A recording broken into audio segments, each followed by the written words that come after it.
So, hi friends, Prepared Suburbanite here. I guess this is really going to be part 3 of the workshop overhaul. I've got the bench completed. It's sitting where its permanent home is going to be. And the next step in the process is to get some tool storage put up and built. So I'm going to be using a French Cleat type system, and I want to take you along on the ride for getting the thing prepared, installed, and usable. So stick around.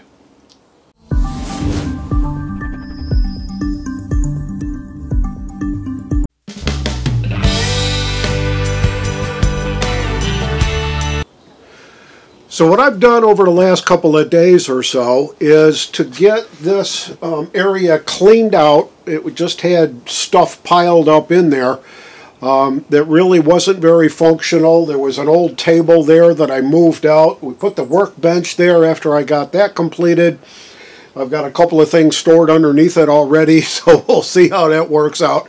But up on the wall, next to the circuit breaker panel, I installed 3 4-foot 2x4s, screwed it in using lag bolts and lead sinkers, basically, into that wall. Very tough, very rigid, very, it's going to bear a lot of weight, and I think it's going to need to. So here's the plywood. I was just looking around for deals on plywood and looked at, obviously, both the local home improvement stores, Home Depot, Lowe's Home Improvement, and Home Depot has an exclusive brand type whatever of plywood called Sand-A-Ply. And basically what it is, very tight grained. There aren't any gaps in the seams like you'd see on sheathing grade plywood. So it's pretty tight across there. Comes in 1/2 inch and 3/4 inch, I believe. There may be even a thinner one, 3/8 or 1/4 or something like that. And it's designed for interior use only. It's not designed for exterior use because it doesn't use any kind of waterproof glue. But the price is somewhere about $12 to $14 cheaper than the real high grade cabinetry plywood that it's, you know, oak or maple or whatever, those kinds of top end things. They're running $50 to $58 a 4x8 sheet. This was $42. So we went down and picked up a sheet, and I had them cut it in half, so I've got 2 4x4 squares of Sand-A-Ply, and it's really quite pretty. It looks good. It has a little bit of filler in it, in some of the little tiny cracks that are only maybe, what, maximum 1/4 inch, and then they taper down and all that, but they filled it in. I am not going to be building furniture. I am going to be putting up a wall for a French Cleat type system. So the 4x4 sheet that I've got already cut and ready to go is going to mount up there, and I'm going to use the other 4x4 sheet, and I'm going to cut it into the cleats itself that will be attached to the face of the plywood and to use as the cleat clip for tool holders, screwdriver holders, plier holders, boxes, customized whatever you need kind of a thing. So what I've been watching a lot of YouTube videos on guys that have used French Cleat systems and trying to figure out, you know, like how far apart do you put the cleats so that you get the optimum use out of them. Some guys are cutting them so that they're maybe 3 inches wide and spacing them maybe 3 inches apart all the way up.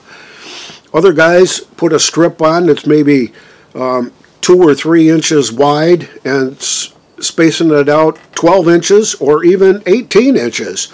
And it's all really going to depend on what personal needs an individual has and what kind of tools you want to store. So with that said, the planning for the next stage really does begin now. So I've got to kind of lay out what tools I want to move off the pegboard wall and get up here. And one of the things that I'm going to do, or going to plan to do anyway, is up here, that's just a piece of pegboard, and it's got some pegboard hooks and stuff like that on it, and I've just been hanging tools there off and on for the last few years. If I like what's going on the back wall here, this is coming down, and I'm going to put another 4x4 sheet of the sandy ply up on that wall and have a whole full corner around here that'll all be French cleat type systems. So I'm going to start planning this out, try to figure out what tools I want to put up there, how far apart the slats need to be, and then I'm going to move to start cutting some things.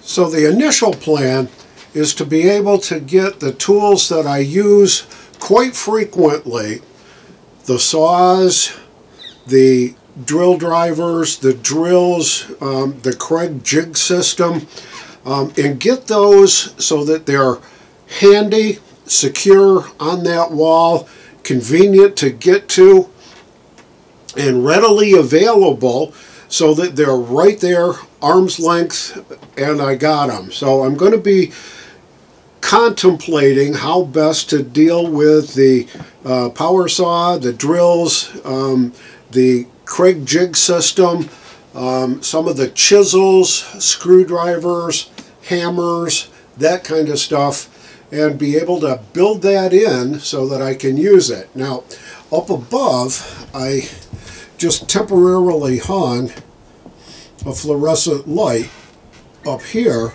so that I can see what I'm doing while I'm trying to put all this stuff together.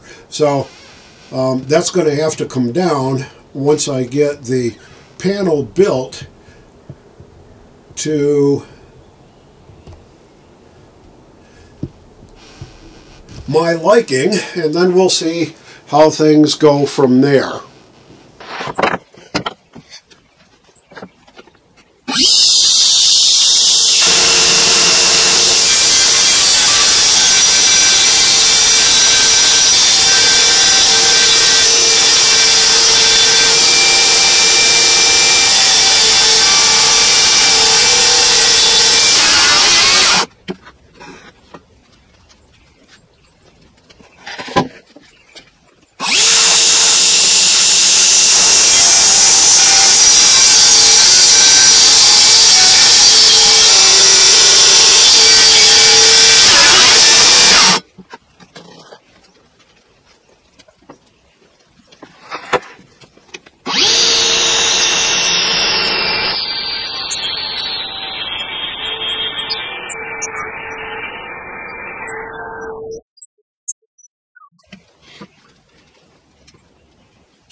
So what I decided to do, at least with a few of the cuts on the second piece of plywood, was to cut it at 4 inches, and that way when I cut the 45s for the French cleats, I can cut right across here and have two 2-inch pieces that are going to be usable for the back and for the holder or box or whatever it is that I'm going to be mounting the tools on.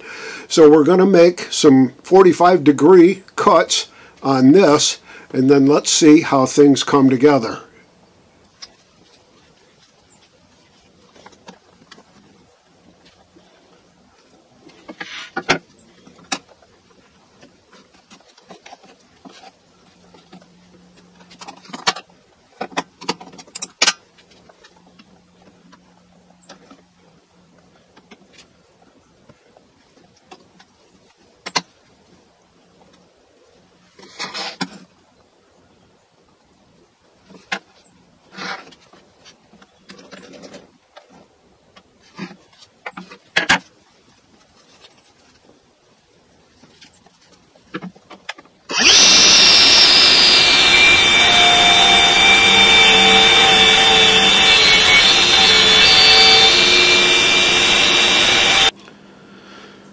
Alright, so here's the basic layout for the 4x4 square wall with the French cleats just positioned. They're certainly not attached by any stretch of the imagination. I'm going to tack them with a brad nailer and then screw them in through the back so that we don't have to look at the screw heads on the front, and we'll see how that turns out.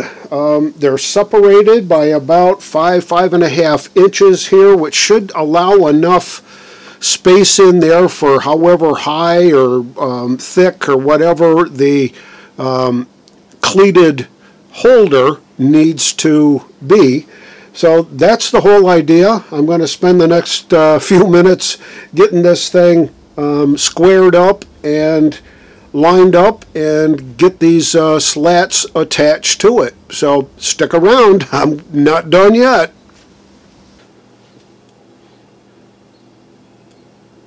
So I've got it flipped over now and have it tacked in with the brad nailer, all the different slats that are on the bottom side here, which is actually the face of it. And I'm just going to be putting the screws in and getting this phase wrapped up. So let's have fun.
So after a very productive day here in the shop, I've gotten the French cleat wall all assembled and installed on the wall behind the workbench.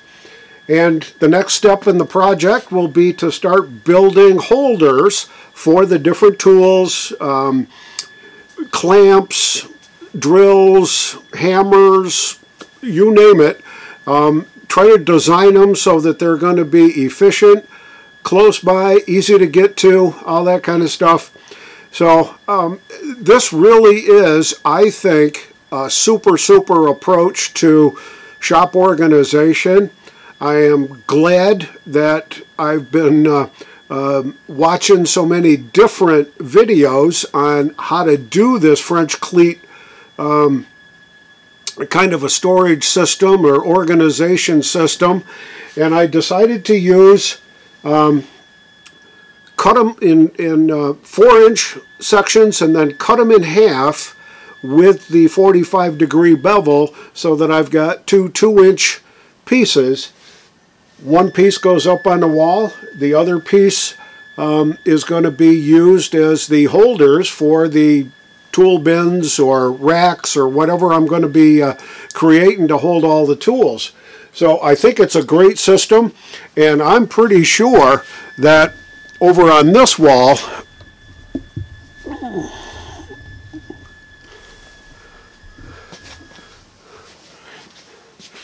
that all that stuff there is going to go, and I'm going to redo, build another exact duplicate of that one and put it over here. But that's coming up in a later video. I may just give you the highlights on that one. But this has been a really, really fun kind of a project. Highly encouraged to, I would encourage you to really investigate this kind of stuff. And if you've got the wherewithal and you got the right kind of tools, and it really doesn't take a whole lot of really specialized tool. Yeah, I've got a table saw, yeah, I've got a chop saw and all that, but you can pretty much do all this stuff with hand tools. It's going to take you a little bit longer. Your arms are going to be a little bit more sore, but it can be done. So you don't need all the fancy equipment. This is a great idea. Glad that you were here to follow along on the development of the workbench and the shop reorganization. This is the Prepared Suburbanite, reminding you to be prepared always, and I'll see you on the next video.